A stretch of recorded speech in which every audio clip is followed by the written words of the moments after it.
Bismillahirrahmanirrahim. Assalamualaikum warahmatullahi wabarakatuh. Sobat-sobat, kita bersama lagi di channel saya dalam dakwah Islam pencerahan. Khawarij. Ketika perkataan Khawarij disematkan kepada seseorang atau kelompok, artinya ya, dia tergolong yang dikatakan oleh hadis Nabi sebagai anjing neraka. Sobat-sobat,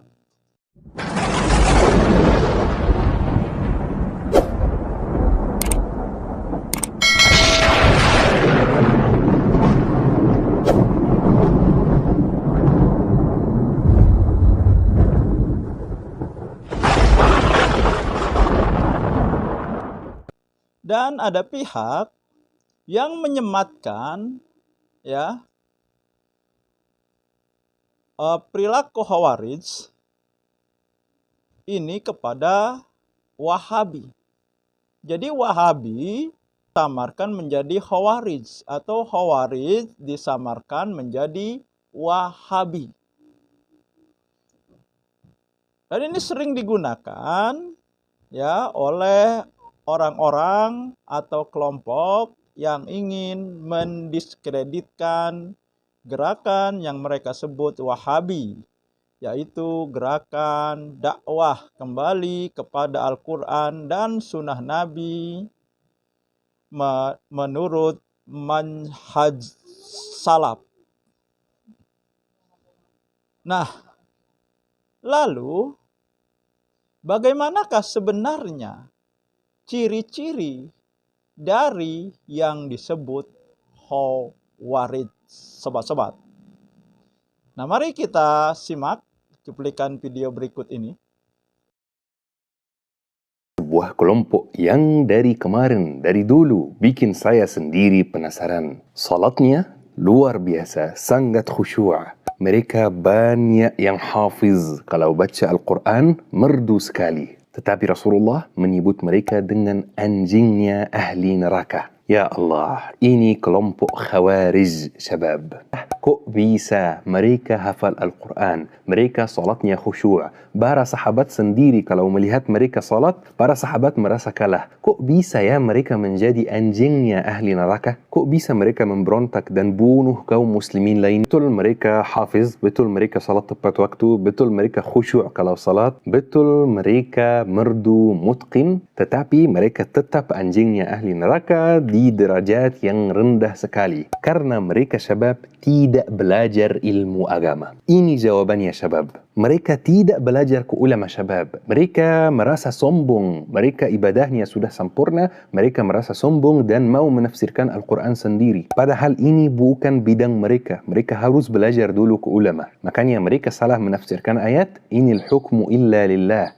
Keputusan itu hanya milik Allah. Makanya sebab itu semua terjadi karena mereka fokus ibadah 100%, fokus hafal Al-Quran 100% dan lupa ilmu agama. Mereka lupa ilmu fiqh, ilmu aqidah, ilmu tafsir. Mereka lupa semuanya. Dan karena ibadahnya terlihat bagus, mereka mulai merasa sombong dan ingin menafsirkan Al-Quran sendiri, padahal belum tentu bisa. Yang ibadahnya sempurna belum tentu pintar ilmu agama. Yang hafal 30 juz belum tentu pintar ilmu agama. Ini bukan kata Fuli Syabab, ini kata Rasulullah. Ayo kita belajar ilmu agama syabab, ayo kita juga hafal Al-Quran, ayo kita menyempurnakan ibadah kita. Ayo kita meniru Rasulullah, ayo kita meniru sahabat, ayo kita meniru tabi'in. Nah, jadi sobat-sobat, ya, dari cuplikan video tadi ya, bahwa ciri Khawarij itu adalah ibadahnya sangat luar biasa khusyuknya. Hafiz Al-Quran, hafal Al-Quran. Dan jika membaca Al-Quran, suaranya merdu. Ciri yang paling berbahaya ya adalah mereka tidak akan segan-segan untuk membunuh siapapun, muslim siapapun, kalau mereka anggap tidak sesuai dengan pemahaman mereka. Nah, inilah ya 4 ciri daripada Khawarij. Kemudian ada pihak yang menyematkan perilaku Khawarij ini kepada Wahabi. Sehingga ada pernyataan Wahabi adalah pintu masuknya teroris. Pemahaman Wahabi mendorong orang menjadi teroris. Ya, dan kita tahu teroris tidak segan-segan mengorbankan siapapun untuk mencapai tujuan mereka. Nah, Wahabi ini sebenarnya kan penamaan yang dinisbatkan kepada ayahnya Muhammad bin Abdul Wahab, yang sengaja diberikan ya penisbatan itu untuk menyamarkan gerakan yang sebenarnya yang dilakukan, yang dipelopori oleh Syekh Muhammad bin Abdul Wahab, yaitu gerakan kembali kepada Al-Quran dan Sunnah Nabi. Jadi penisbatan nama Wahabi itu sendiri diberikan oleh orang-orang yang tidak setuju, yang membenci, yang menentang gerakan kembali kepada Al-Quran dan Sunnah Nabi. Benarkah ya gerakan Wahabi menjadi pintu masuk teroris? Benarkah pemahaman Wahabi mendorong orang menjadi teroris? Faktanya ya mengajarkan kebencian saja tidak. Ya, kita lihat ya pendukung-pendukung dakwah kembali kepada Al-Quran dan Sunnah Nabi yang para penentangnya, para pembencinya menyebutnya Wahabi, tidak pernah mengajarkan kebencian, apalagi untuk membunuh orang lain yang dilakukan oleh para teroris. Tidak pernah. Meskipun mereka mendapat caci maki, meskipun mereka ditentang, bahkan dibubarkan pengajiannya oleh pihak dan golongan tertentu yang tentu saja mereka tidak suka dengan gerakan yang mereka sebut Wahabi.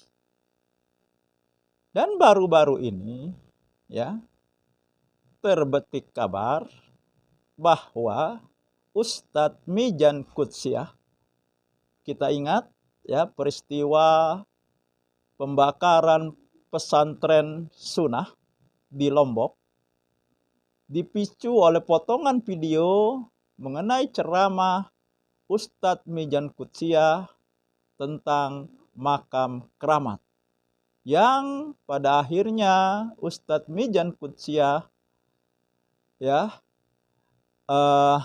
harus mendekam di penjara.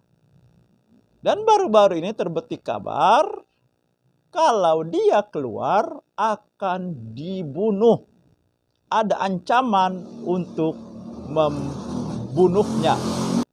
Mijan Qudsiah adalah salah satu ustadz yang mereka sebut sebagai kelompok Wahabi, orang-orang Wahabi. Justru beliau yang ingin dibunuh. Nah, kalau kembali kepada ciri-ciri Khawarij, ya, yang paling berbahaya adalah mereka tidak segan-segan membunuh orang yang tidak sepemahaman dengan dia. Apakah yang mengancam ini berpemahaman Khawarij? Wallahu a'lam bishawab. Demikian sahabat-sahabat, semoga ini menginspirasi dan mencerahkan nasrum minallahi wa fathun qarib. Wassalamualaikum warahmatullahi wabarakatuh.